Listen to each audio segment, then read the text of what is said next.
We are Rogue Media Sports. The living room is where you make life's most beautiful memories. But your sofa shouldn't be the one remembering them. The new life-resistant, high-performance furniture collection from Ashley is designed to withstand all the spills, slip-ups, and muddy paws that come with the best parts of life. Ashley high-performance sofas and recliners are soft, on-trend, and easy to clean. Shop the high-performance furniture in-store or online at ashley.com. Ashley, for the love of home. Hey, it's Mark Goodman. And I'm Alan Light. On today's podcast, Record Store Day founder Carrie Colleton is joining us to discuss the April 20th RSD special releases. Plus, we'll talk live with our audience, the Sound Up Pod Squad, and find out who still listens to vinyl. And some updates from the Beatles universe. Oh, good. Sound Up with Mark Goodman and Alan Light, the only music podcast that matters. Get it on Pandora, Spotify, Apple Podcasts, or wherever you get your podcasts. It is Doomsday Podcast, and the Cowboys have fallen to 3-2. An embarrassing performance out here at AT&T Stadium. Werder, Matt Mosley, Doomsday Podcast, in the aftermath of this game, in a beautiful suite on the silver level out here. Always really appreciate the Nation family, Jim and Sally Nation, for providing such a beautiful backdrop out here. And Ed Werder's been, he's doing TV. He had to cut a piece for tomorrow morning. He's had a lot on his mind. Ed, your gut reaction to this, of course, we'll get into this and break it all down, but how surprised were you that basically the Cowboys, other than, of course, they rallied and had a lot of meaningless type yardage and scores late, but they really got blown out in this ball game. How surprised were you that they came out here and weren't really even competitive with the Packers? They start the season 3-0. They play the Saints without their Hall of Fame quarterback, Drew Brees. They play the Packers without the only receiver in football who's had 10 or more touchdowns each of the last 3 years, Devontae Adams. And the Cowboys lose to those two teams, two legitimate first-place contending teams.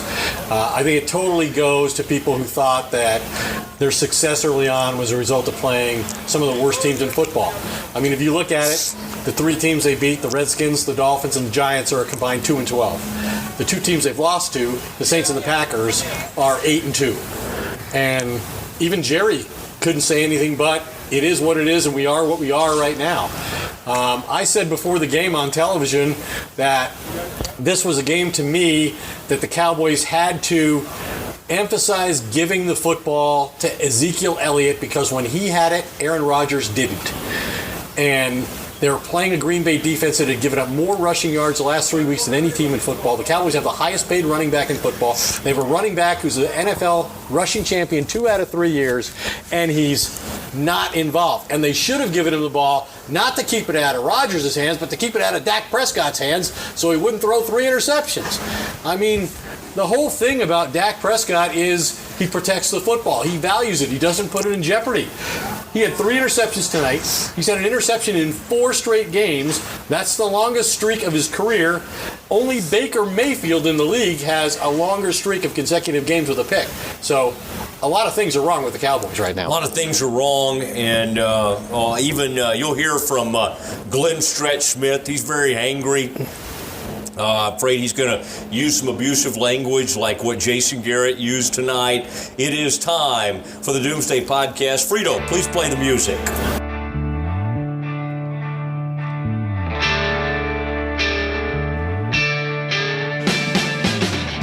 All right, there it is, and it is the Doomsday Podcast, and coming to you, it's with heavy hearts, as the Cowboys have fallen to 3-2. I mean, everybody in the stadium. I'm not saying you and I have heavy hearts. Well, we're the only ones left here. I don't think DJ Ringenberg has a heavy heart, but the Cowboys do fall. I mean, we want the team to be interesting. They are interesting, but they are. I'd like to see them. You know, I thought we were on pace after that 3-0, and everybody's celebrating Kellen Moore. This felt like something big.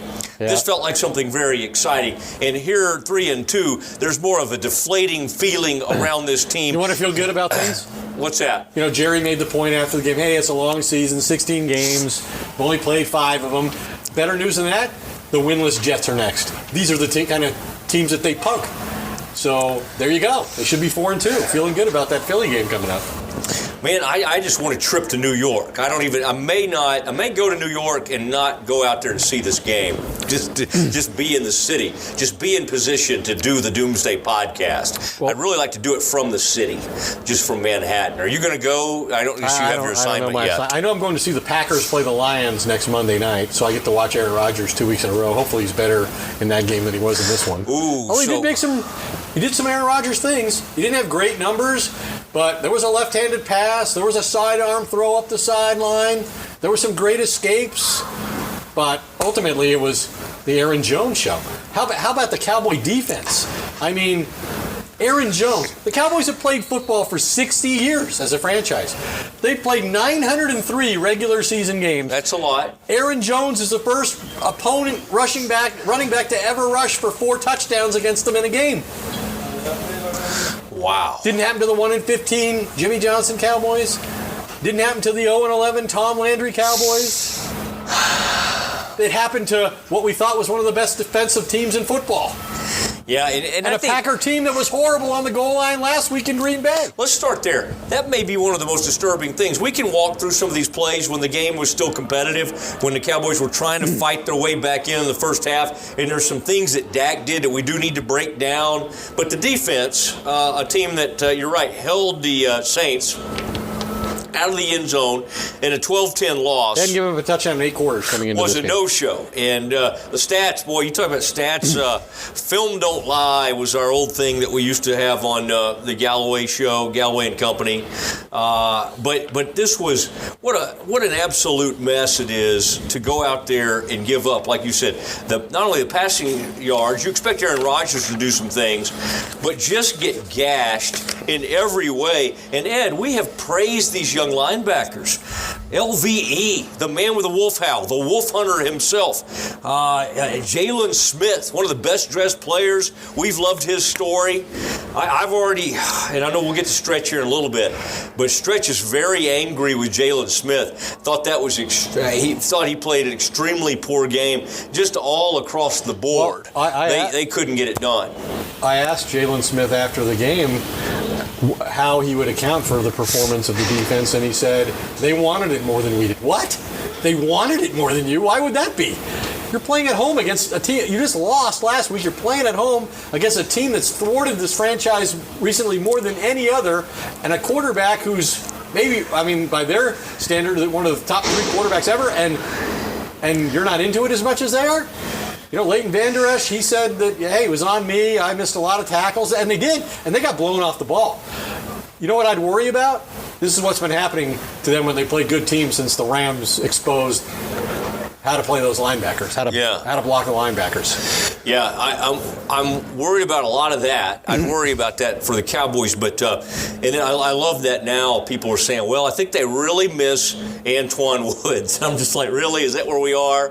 Like, if they get back Antoine Woods, everything will be okay. Now, Dorrance Armstrong, saw him come crashing down there and actually have a sack at one point. There were a couple of those younger guys. Covington tried to pound his way into the backfield and make a play or two. But Malik, who really we kind of thought had taken this next step, they were shoving him right out of those plays. Linebackers could not get off blocks. And they played with their backup center a good portion of the game. You're right, and then went out. Anthony Brown, is that number 30, Ed? Yeah, Does a man love to run down the field? Just, hey, maybe I can ball. Never get his head turned maybe around. I'll just never plays the ball. Maybe I can just run down there and at the last second throw my hands up, and then I'll complain like, how could you call that on me? I think the Jason Garrett penalty demonstrates the frustration that this team's experiencing right now better than anything else. That, and then Jerry, when I asked him after the game about his interpretation of what set Garrett off, and explained to him it was abusive language according to the officials, Jerry then mocked the officials. So you got the 2 top guys in the organization demonstrating publicly that level of frustration with this football team. God knows what they're saying behind closed doors. Yes. And then Jerry did the thing about where he loves praising the other team. That's kind of his way of criticizing the Cowboys. And he you'll hear this, and Ed, you brought it up, so let's do that right now. This is where Ed was Johnny on the spot and provided. Jerry's like, well, I don't know why they did it. I haven't heard that yet. And Ed informs Jerry. You'll hear that back and forth right now. Here is our conversation, the Doomsday Podcast exclusive visit with Jerry. You hear a few other people, but really They're just kind of passing by. We're just on like, the way to the okay, locker room. we'll let you. You're small and nice. We'll let you ask a question. This is the Doomsday Podcast with Jerry Jones. Moments after today's 34-24 loss. What was your take on Jason getting the penalty? Did you think it was a deliberate attempt to sort of inject some energy into the team at that point, or just frustration? I don't. Jason that's uncharacteristic of just how he, not his emotion, but how he conducts himself. The consequences. I'd like to know the circumstances behind it. They said abusive language is what they said. The officiating. Oh, I hope the little darling didn't hear something he hadn't heard before. We should all stop the wheel over that if he got abusive. It was time for abusive language. Was there any? Did you say any abusive language in the press box? In your suite? Okay. You have any abusive language in your suite when you were down 31-3? I didn't sit with Gene today. Jerry. Don't catch me laughing this much right now, please. When Aaron Jones rushed for one of his touchdowns and Byron Jones was defending, he sort of waved to him. Did you see that, and what went through your mind as that was happening? I didn't see that, and I'm not kidding. I did not see that. Hey, Jerry, I know But I don't worry about the competitives in either one of them. And I see friendship expressed between competing players, and usually those guys can be the roughest on each other, sometimes while they're smiling. It's really interesting how that dynamic works when friends compete. How surprised are you that Dak, as veteran as he is now, I know one of them wasn't his fault, but a couple of those were, it appeared. How surprised are you for him to make those plays? But know that they can happen. Have seen for my time in football, I've seen veteran make mistakes. They should probably surprise you a little bit when Dak makes them because of his propensity to really be stated, or his game is about protecting the ball. I would see Tony turn it over and he'd look surprised that he didn't get the ball in. And so I'm not, I think your question was, am I particularly concerned, or what is your comment about him? Yeah. Because you're right, he does take care of the ball. He came in with 3 interceptions on the season. He had 3 added to that today. He's had 5 in the last 2 games. Correct. And so that is uncharacteristic. I won't lose any sleep over that tonight because of his what he does really well. And he knows and has it inbred in him that to compete, he has to protect the ball. So not that.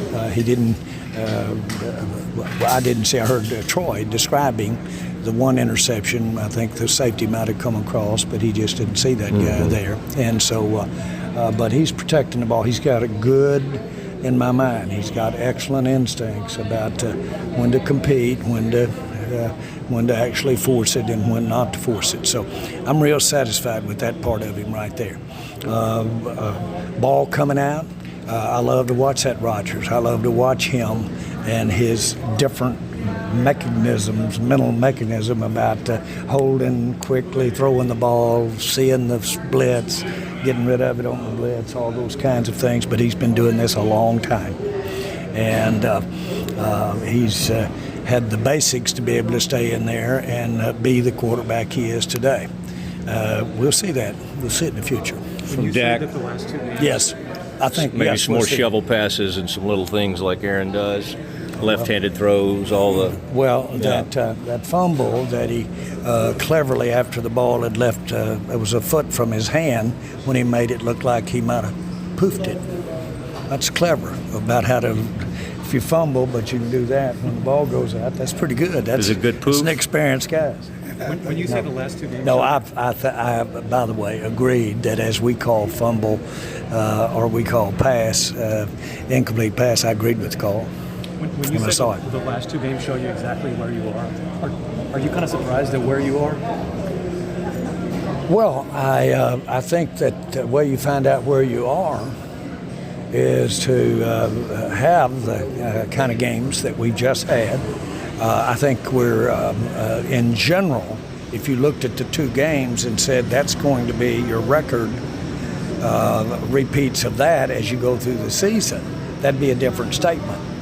But what I do see is a team that when we play those good teams, when we play those good quarterbacks, or in the case we play good overall teams, and even though Breeze wasn't at New Orleans, then they're dogfights. And you turn that ball over, and you're not going to beat those teams. I would emphasize that. Turn that ball over, and you're not going to beat these good teams in the NFL. It will beat you.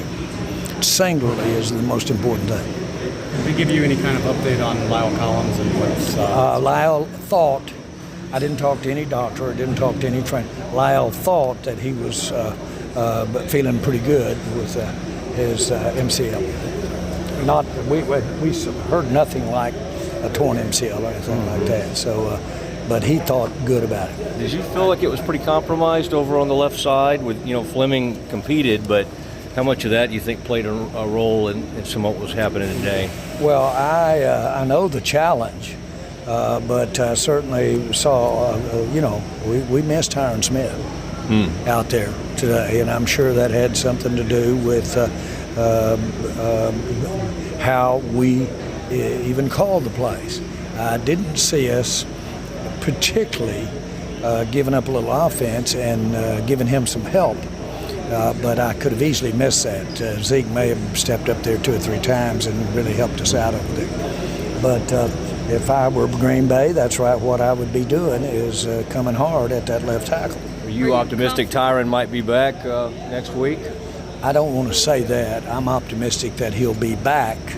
I don't know that it will be that early.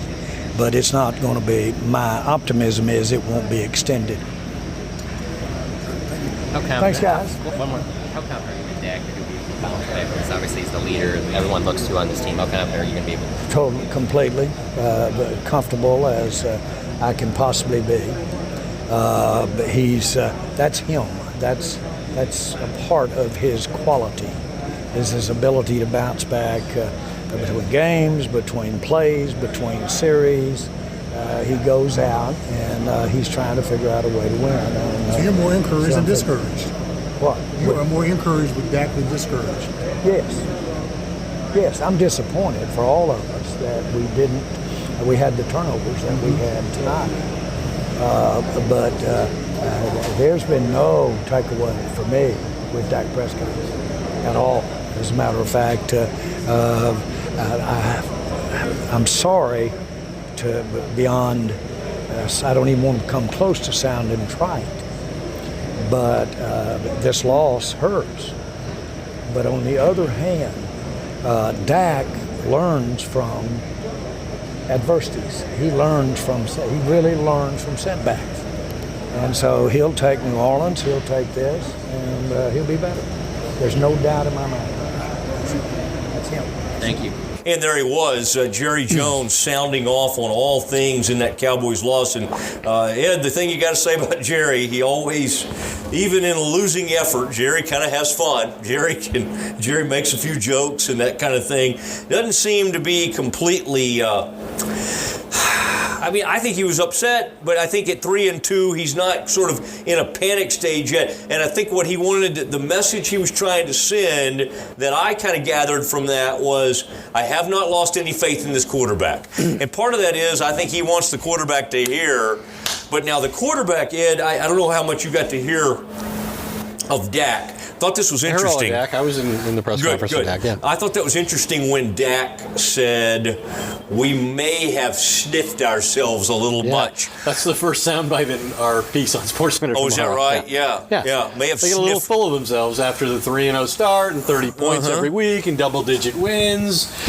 And then I think they use the game plan they had today is what they probably should have done in retrospect in New Orleans, and the game plan they tried to exercise in New Orleans is the one offensively they should have used here. To me, this was the first thing I wanted to see after the game is what were Ezekiel Elliott's statistics? His final statistics were 12 carries for 62 yards. He averaged 5.2 yards per carry. Like I said, this is the highest paid running back in football. This is a guy who's won 2 rushing championships. You're up against a Green Bay defense that has allowed more yards over the last 3 weeks than anybody in football on the ground. And the Cowboys come out throwing the football. And they get, because of the turnovers, they're behind 14-0. Okay? They take Elliott out for that series. They're down 14-0. They put Elliott on the sideline. They put in Tony Pollard, the rookie, which obviously was something they planned to do all along, right? But they didn't react to the game. Yeah. Elliott had run for 12, 12, 0, 3, and 17 yards, and then he sits out a series when it's 14-0. I don't understand the logic in that. I hear you. Although, and I think I heard you mention that. Well, you asked Jerry about it, so I looked it up. I mean, the funny thing is, though, Ed. Okay, so they're trailing 14-0, just like you said. There's 11:10 left in the second quarter, plenty of time.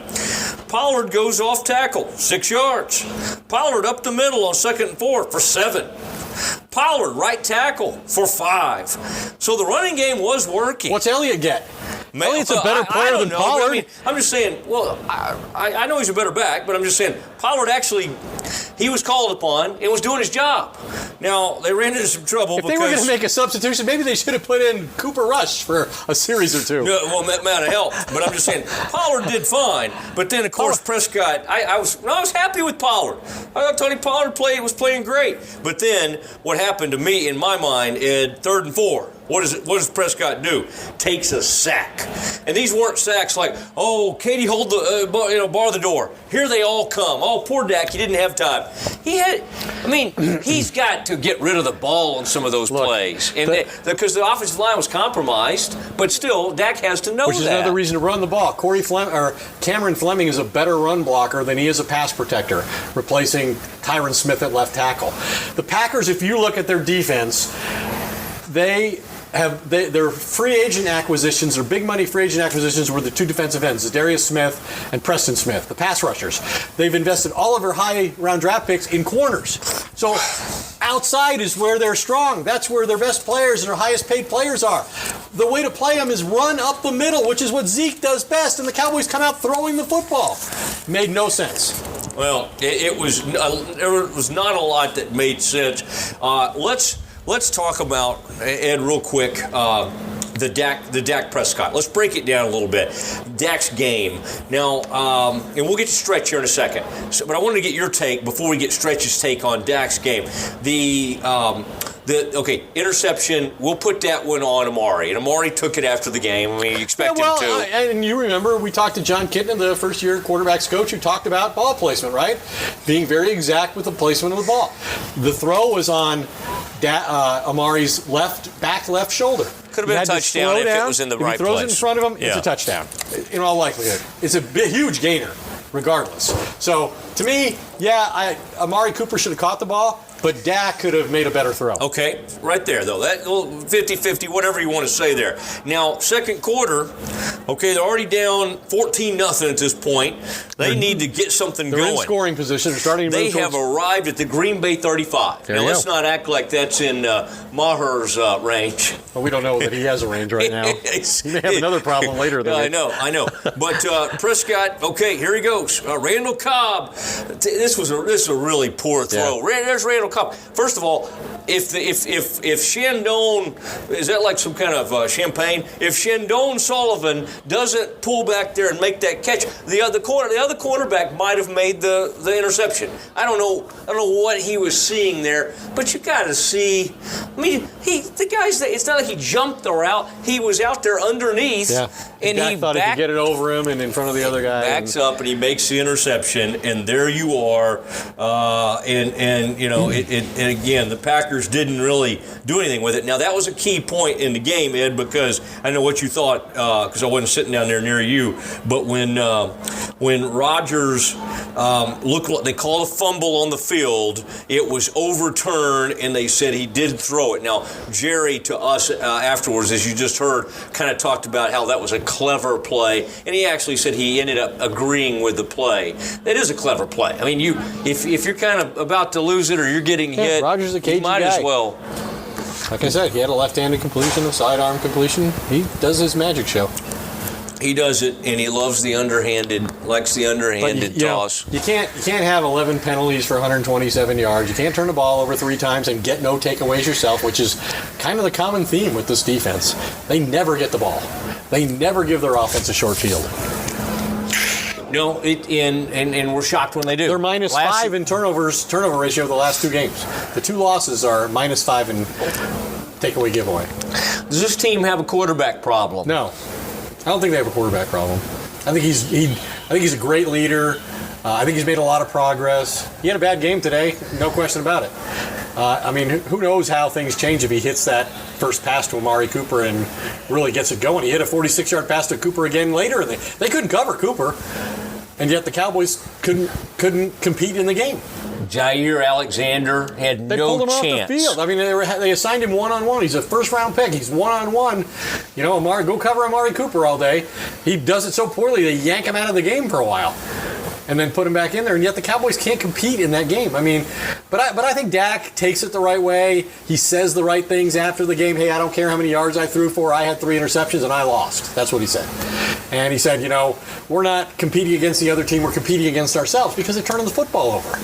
Like, they got to get out of their own way before they can beat any quality opponents.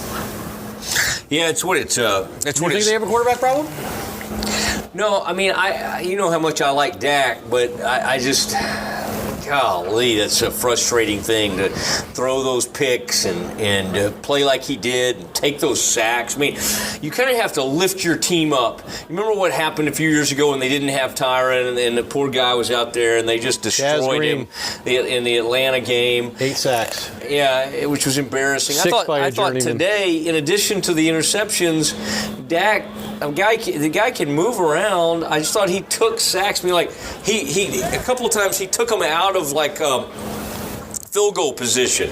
You know, field goals. I mean, they're moving. They're on the move, and he would just take one of these big sacks. And if you can move like Dak can, so I mean, there's nobody else. Cooper Rush isn't walking through that door. There's nobody else you could go to.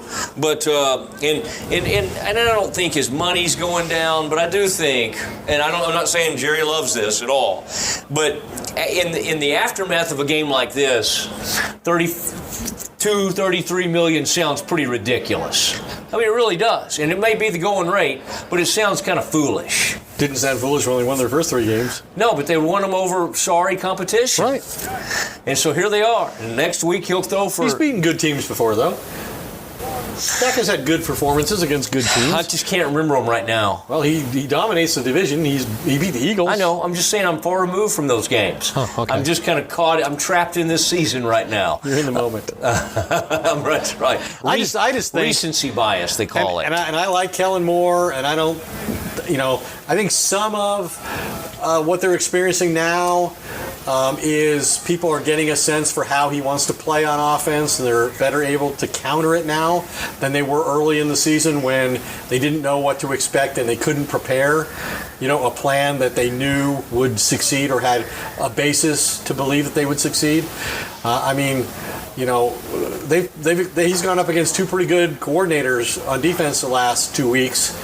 In Dennis Allen, who is a former head coach, and Mike Pettin, who is a former head coach.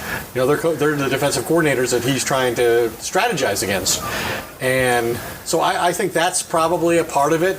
But again, to me, I just don't understand why they didn't come into this game committing to running the football, creating the play-action game. Dak's not a drop-back passer. He has to have the threat of the run as a companion to that. And 2 weeks in a row, that component to me has been exposed because they weren't able to run the football in New Orleans, and they didn't try to run the football when it mattered in this game. I get it, and I guess all I would say is they got intoxicated by that Jair Alexander matchup. Every time they threw it out there, Amari Cooper had about 5 yards. You know why Jair was in such good position to make that interception? Because he was beat so badly. The ball comes off of Cooper, and he's like, "Whoa, here I am." Then he runs it back for 37 yards and sets up their first touchdown of the game. The guy returns a good interception. And I got to tell you this: I was talking about the running game, and we talked about Aaron Jones, right? And his historic performance. Well, at the end of the week, Aaron Jones said publicly that he could go toe-to-toe with Ezekiel Elliott. He could match him yard for yard, which actually he did in the 2017 game here that they won. And, hey, I talked to the coach, Matt LaFleur, before the game about that. He was not pleased about that. He's a guy who doesn't like bulletin board material, and he said to me, "Hey, that's a damn good offense that the Cowboys have. That's a damn good running back that they have. That's a damn good defense we're going against." Hey, and Aaron Jones, he stood up to it all. He put it out there and he backed it up. So credit to him. It is a credit to him. It's credit to us that we have a guy like Glenn Stretch Smith, and with just so many years as a coach, a scout. He's a very angry man. He's a man that uses abusive language at times. It's the reason we have. So he's not the ultimate professional, is what you're saying? Oh, I think you can be professional and use foul language. We just have to put one of those. That's what Jason Garrett tried to do today.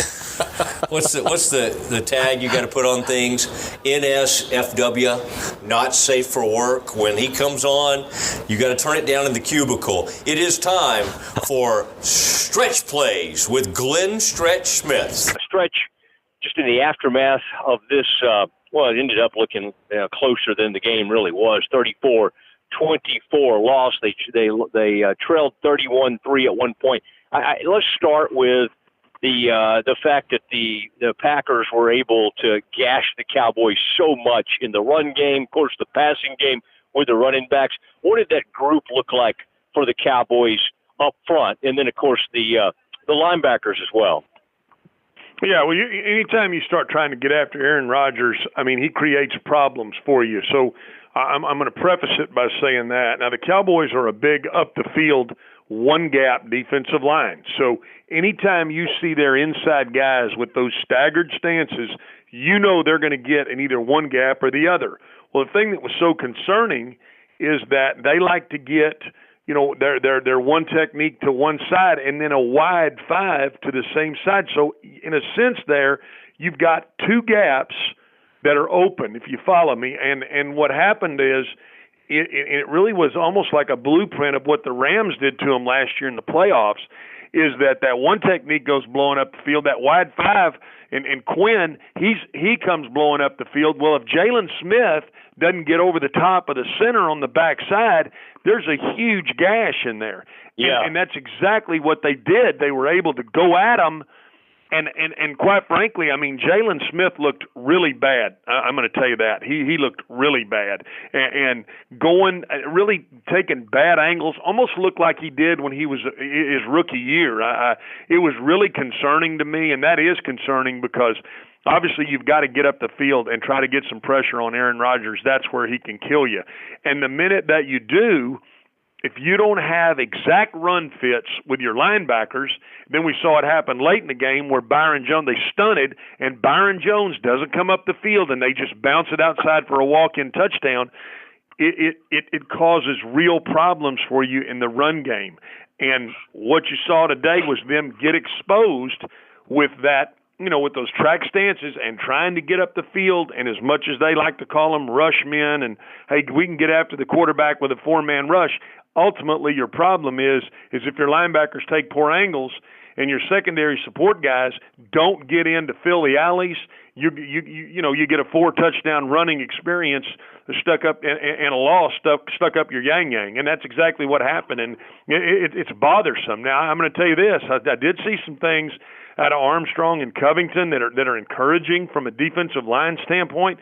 Boy, but other than that, I mean, in the open field, even the Wolf Hunter, I mean, he got broke down, and that can happen some. I don't ding a grade on that, but I do ding you when you take poor angles, and quite frankly, the secondary, the linebackers, and really it's Jalen Smith really took poor angles, and defensively across the board, I'm barely keeping this group above an F, and I mean I'm talking about barely, because they got taken out back of the woodshed last night and got their rear end busted. Yeah, I mean it's hard to disagree with you on that, and you think about how the Packers just 10 days ago could not do anything against the Eagles down there near the goal line.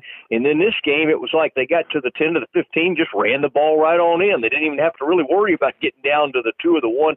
Cowboys finally had some kind of stand at one point to force a short field goal, but still, it was pretty poor all the way around. Now, you when you say almost give them an F, are you including to the back end of this thing? Walk me through. I am. The I'm safety including play and the cornerback. I am. I'm including the corners.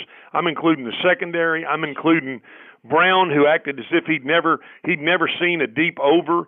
I mean that's bothersome. I mean Green Bay runs deep crosses and deep overs all the time, and he bumps into the guy early, and then I hate that when they turn around and kind of throw their hands out like they're doing the damn Macarena dance, as if I didn't just bump into the guy and the official's standing right there. So across the board, I'm barely keeping this. And let me tell you something, I'm going to include the defensive staff right there with them, because I thought schematically they got out schemed, and that worries me. It really is. That's a problem. I mean, we've wanted to champion this defensive coordinator. We've wanted to champion Ben Bloom. We've wanted to champion these guys. Quite frankly, fellas, I'm telling you, they got out schemed and they got whipped tonight, and that's something that you got to hope that Jason Garrett and his staff can correct.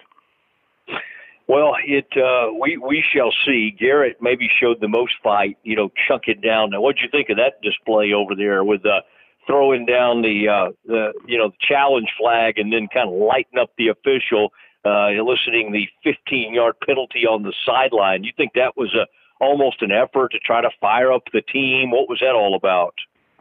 I do think that. I think Jason has an extensive baseball background, and he's fully aware of how a manager might come out and argue a questionable call, although I don't think that was a questionable call. I think he felt like the PI on Brown was a questionable call by the same, I believe it was the side judge on that side. So I think he did not want to use his last challenge. He saw the play right in front of him, knew it was a catch, and then when he had to throw that flag, I'm sure he let a few words loose that'd make a sailor blush. So I mean that happens, and yes, I think there's all kinds of things that happen there. I think he's trying to get his team fired up, and I think quite frankly the pressure is maybe getting to him a little bit. I think you're right. 3-2 the Cowboys are now, and of course the two competitive teams, two winning teams, are the teams they lost to. And Jerry, I don't know if you've seen the quote yet. Stretch, but Jerry said, well, he hoped about the officials. He hoped the little darlings didn't get their ears hurt. So Jerry kind of sided with Jason on the abusive language there. Okay, let's go over to the offensive side of the ball. Let's start with the quarterback. The one was off of Amari Cooper. Should have caught that ball. That interception's on him. I don't think you can put it on anybody else. Ball might have been a tiny bit behind him, but you got to make that catch. The other ones appeared to be Dak's fault. He ends up going for a lot of yards, but what did you make of Dak's overall ball game? Well, I'm gonna say this: the first throw, and all I have is my own point of reference from which to draw from, and I can tell you that if you're going to pay a quarterback the kind of money they're talking about paying the quarterback, that is they run an inside dig, an outside post.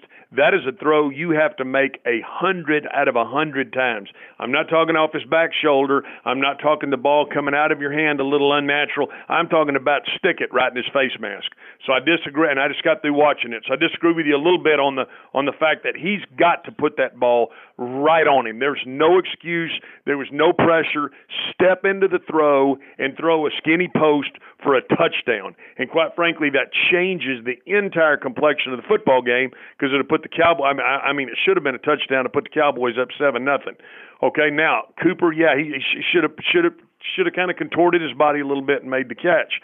The last interception, to me, is I'm pinning it 100% on Gallup. When you see the play, the back runs to the flat. The will linebacker chases the back. And when that happens, you got to drive up into the curl window and come right back down the stem to the quarterback. He did not do that. He almost ran almost as if it was a lazy button hook like you used to run out in the backyard. I mean, it's a really lazy route. And to me, that's something that you have to pin that on the receiver.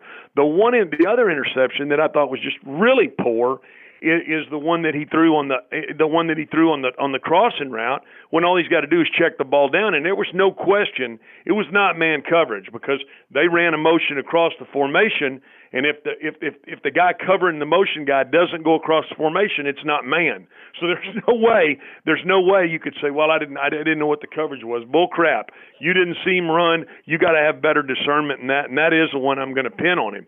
I'm going to pin the first one, and the second one, the third one, I'm actually going to pin on the receiver. So, Dak is, my question to you and to Ed would be, hey, is the pressure getting to him? Is the pressure of the contract? Is the pressure of being in these tight games? Is this all starting to really get to him? Because if you look at it, it looks as if that's exactly what's happening. You look at his demeanor on the sideline, kind of got his head down as if he's, trying to think about how much money possibly he's cost himself. And I don't think that's probably the case, but it's the demeanor. It's how he looks on the sideline, and I think that's something that's very concerning to me. And at best, I'm going to give him a D, and it's just above, really an F because those were simple reads, and that ball should have been stuck on him for the post route. So I think it's, I do think the pressure's starting to mount and starting to get to the quarterback.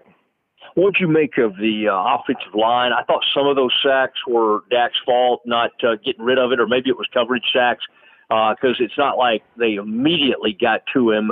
Cam Fleming over there at left tackle, obviously they had a guy have to come in off the bench and play right tackle when Collins went down with an injury in this game. How'd the offensive line hold up? Other than one time that they ran an inside stunt, and Connor Williams has got to sit back on that.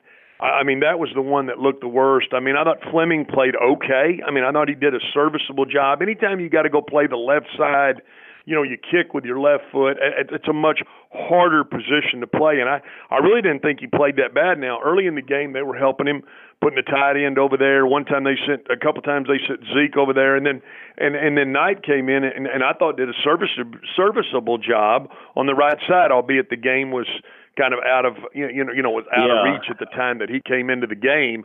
But overall, I mean, again, I'm concerned that Zeke, I think, only touched the ball 12 times. That bothers me, and 3 of them were right there before the half. Those are kind of things that really bother me. But offensive line-wise, I didn't think they played that bad as an overall group. And I mean, anytime you don't win and you do give up some critical sacks, it's hard to give them a winning grade. But I mean, I give that group a C, and just for effort and grit and what they did to hang in the football game. All right, that guy who got that first interception, Jair, I think he's from Louisville. Jair Alexander, I believe is his name, that cornerback for Green Bay. They victimized him throughout the game. It really struggled trying to cover Cooper. What was your overall grade and take on these wide receivers? And we'll include the tight ends in that, even though Witten was really the only one who got much involved in the pass receiving game. Yeah, I thought overall they were able to. I mean, they were open. I mean, you looked at the first two drives of the football game. I mean, there's guys running wide open. I mean, I thought it was. I mean, obviously, Amari Cooper is a heck of a football player. It was good to see Gallup back out there. Other than the fact that, again, he ran a very lazy curl route in there. I think that cost his football team. It was good to see him back out there. Cobb. It almost looked like he was a little. I'm not sure what the term I want to use, but I mean he was a little worried that was his old team out there he was playing. So but I did see. I mean this team, receiver wise, this is a very good position. I think the only thing that I would ding them on again was the Gallup and that poor route that he ran. And so I mean the receivers played well enough to give you a winning effort. Now. We can say the ball off the back shoulder on that post to Cooper. Again, when you have a guy that's running to the post and you want that ball out in front so you can spit that and go score that, it's easy to kind of contort your body. And yes, he should have made the catch, and I'm sure he's going to tell you he should have made the catch there. But I thought that group played well enough to win the football game, and I gave the receivers, tight ends a B. Okay, and then the last thing, the running backs. And we will bring up the kicker because he obviously, we won't blame him too much on the 54-yarder, but my goodness, he can't even make a 33-yarder.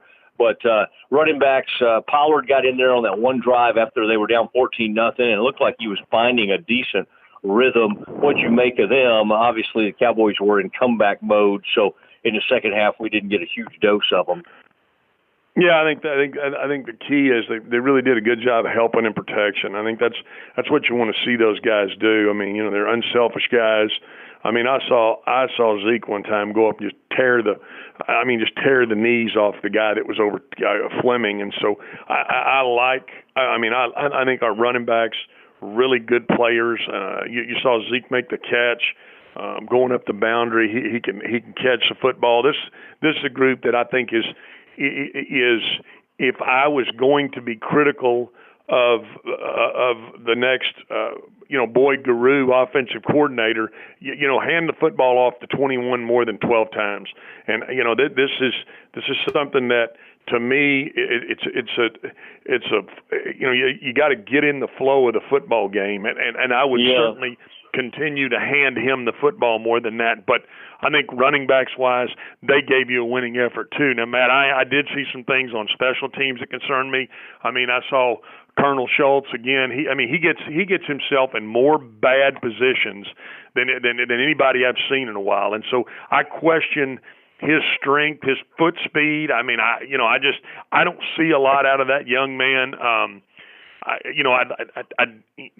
felt like they made some poor decisions running out those kickoffs and not giving your offense a great opportunity there. And then, I think the kicker missing those field goals is something that's got to be concerning to you. So, special teams wise, I mean, just barely a D, and running backs, they gave you a B, and what I felt like was a winning effort. All right, and obviously they will have a chance to bounce back because they're going to play a horrible team next week. But overall, Stretch, you've been very complimentary of this team. You weren't overly concerned after that performance in New Orleans. Are you back to being, or I say back to being, are you starting to question what you thought of this football team after that performance today? Well, I don't think so. I think the thing that is just alarming to me is I am concerned about the quarterback. I'm concerned about how are we going to get this situation fixed? I think they need to do what they need to do to get him under contract. Is he a $100 whatever? Is he a $30 million quarterback? I mean, everything says yes. Is he a $35 million quarterback? When I see some of the throws that he made today and the read he made today, my answer is no. And so that's concerning to me. Collins, his nagging back injury, how long is Tyron Smith going to be out? I think those things concern me some. I hope that they can go out and take care of business against the Jets without losing anybody else, because then they're going to come into a stretch of, they got to go to Detroit, Philadelphia. You got New England sandwiched in there. So I think that, I think this team needs to get the quarterback back going the right direction, and the only way that's going to happen is to hand the football off, and hopefully they're going to, they'll get their mainstays and those two offensive tackles back in there. Am I concerned? No, I think this team still wins the NFC East, but where I was last week after a loss to New Orleans, that didn't really bother me. I'm a little more bothered right now. I got you. There he is, Stretch, a little hot and bothered by this effort by the Cowboys. Stretch, good work, and everybody who can watch you on TV, WFAA Channel 8 Sports Special this evening with Del Hansen, and maybe Stretch, maybe he'll do another unplug while you're on there with him tonight. That'd be neat, and kind of become, be the moral compass. Well, you're not going to draw me off sides, Dallas. Mosley. You're not drawing me off sides, Mosley. Go have a good old stiff drink of liquor up there. Steal you one of those bottles out of that suite you're in. I'll talk to you later. I'll talk to you. Thank you.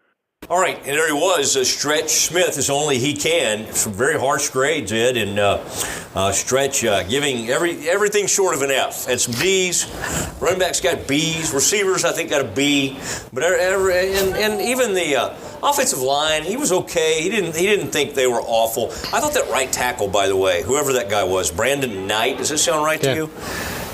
Like, I watched him, he kind of hung in there. I was proud of that guy. He came in there and actually played pretty well for him. Let's talk about this head coach. So they've bludgeoned 3 really bad teams. I think we're, even with Daniel Jones making the Giants more interesting, I think we still agree they're a bad team. I think we all agree the Redskins are a bad team at 0-5 or 0-5. Yeah. Jay Gruden maybe going to be the first coach fired this year. Maybe so. He might get thrown overboard. He had some pictures that came out. I don't know if you heard about that. Oh, yeah. He said after the game today, he said, I'll be at work Monday as long as my keys still work. That's about like I was at Cumulus. And how about his last great act of defiance this week? Starting Colt McCoy over their first-round pick. Yeah, that's the ultimate middle finger. I'm gonna start every quarterback except for the one you picked, Dan It's Snyder. kind of rumored. It's been rumored, and then there was another report in the Washington Post saying that it was Snyder who wanted Haskins. Yeah. And who did he favor Daniel Jones? Yeah. Who did he favor? Okay, Daniel Jones, Jay Gruden. But I don't think he wanted to draft a quarterback in the first round, really. I think he wanted somebody else who was going to help him. Yeah, he may have overvalued Case Keenum, from what I can tell. Well, you know what he's doing, and maybe he didn't mean to? He's tanking. And if they can tank, if they could out-tank Miami, you could get Tua. The Jets are in that race. Denver's in that race. Arizona's in that race. The Jets have won a game. Yeah, they won it. No, the Jets have not won a game. The Cardinals won today, and Denver won today. The Jason Garrett situation. A lot of anger toward him, although some people were glad that he was kind of fiery and throwing down, using some abusive language, and Jerry kind of supported that as well. But Ed, if this thing goes south, I don't think we're going to see him get thrown overboard. Now, I guess if it got to, if the team quit, we don't really think they're going to quit. Yeah, he might do what he did to Wade Phillips. I don't really see that scenario happening, but I think people are, they choose, okay, after a loss like this, where do you put your anger? Well, you had huge yardage. You can't really blame the interceptions. I guess you could, Ed. You've been kind of hard on this game plan, so maybe you are putting that on Kellen. But I still say Jason Garrett is kind of telling Kellen, this is going to be our game plan. You're calling the plays, but this is what we're going to go into this game trying to do. They've said all along it's a collaborative thing. Yes. So I assume Garrett is signing off on things during the week and is in agreement with Kellen Moore as to the approach they're taking, at least generally speaking. But I think we all knew that we've been told, since training camp, this team needs to take the next step. They made a decision not to extend the contract of their quarterback, right? They've extended a bunch of players, some of whom were 2 or more years out on their contracts, some of whom were not even holding out to get in line ahead of their teammates, and they chose to put Jason Garrett in this situation. First, they thought he's responded well to it in the past. And secondarily, I think they want their options to be available to them if he doesn't meet their expectations this year. And I kind of came away from the New Orleans game not really having a lesser opinion of the Cowboys, but I do now. To see it 2 weeks in a row against good teams. I mean, last week they're playing a backup quarterback even. This was the first quality, really, quarterback that they played all year. Everybody else has either been a backup or was somebody who's since been replaced. Rodgers is the first legit big-time quarterback that they played. Yeah. And as non-competitive as they were for 3 quarters, I think you've got to look at this like, hey, this is going to be a tough thing for them to achieve what we thought 2 weeks ago they were very capable of achieving. Do you see, after this game, do you, and both teams are now, let's see, Eagles got it done today, so both teams are now 3-2. Do you see that? Do you still believe the Cowboys will win the NFC East? I've always said it was a 2-team race, and I still think it is that. Even though now the Giants are kind of in play too. Do I think the Cowboys are better than the Eagles? I think we're going to find out in 2 weeks, but right now I would say no. Yeah. I'd say no. I mean, I think the Eagles have one huge weakness, and that's in their secondary. And it wouldn't surprise me if they made a move to do whatever is possible to try and get a guy like Jalen Ramsey, because that's been the nature of their general manager, Howie Roseman. And willing to make deals to close out and win a Super Bowl like he did with Ajay, the running back they acquired from the Dolphins at the trade deadline. So I don't think the Cowboys are going to make any moves at the approaching trade deadline a month from now, and I think the Eagles would be willing to make a move like that. And I think the Eagles are just playing better football overall right now. I mean, look what Orlando Scandrick did in that. That's how bad their secondary is. They brought in Orlando Scandrick, and he might be Defensive Player of the Week in the whole NFL. He got it done. He did get it done, and that was kind of interesting. There was one play, you're talking about Aaron Rodgers, the greatness of Aaron Rodgers, and Aaron can kind of be, he is not easy to coach. Now, he's an awesome, awesome player. But even today, the TV was showing the Fox cameras caught him having a back and forth, going at it. With LaFleur? With LaFleur. And there was something going on there. I think they'll be okay. Hopefully, I think for the most part, they've had a decent rapport. But they did have a little back and forth today. I had a pretty good conversation with Matt LaFleur toward the end of the week about this game, and part of it was talking about Aaron Rodgers, and it was interesting to me that it's pretty clear he's deferred in many ways his normal philosophy and what he'd like to do on offense to accommodate Rodgers and his skill set. Like, he would like to be more of a play-action passing team, but thinks Rodgers is so good as a drop-back guy. And he said, I want to run the football, and we've got to be better at that, and they certainly were in this game. He said, but The living room is where you make life's most beautiful memories. But your sofa shouldn't be the one remembering them. The new life-resistant, high-performance furniture collection from Ashley is designed to withstand all the spills, slip-ups, and muddy paws that come with the best parts of life. Ashley high-performance sofas and recliners are soft, on-trend, and easy to clean. Shop the high-performance furniture in-store or online at ashley.com. Ashley, for the love of home. Hey, it's Mark Goodman. And I'm Alan Light. On today's podcast, Record Store Day founder Carrie Colleton is joining us to discuss the April 20th RSD special releases. Plus, we'll talk live with our audience, the Sound Up Pod Squad, and find out who still listens to vinyl. And some updates from the Beatles universe. Oh, good. Sound Up with Mark Goodman and Alan Light, the only music podcast that matters. Get it on Pandora, Spotify, Apple Podcasts, or wherever you get your podcasts.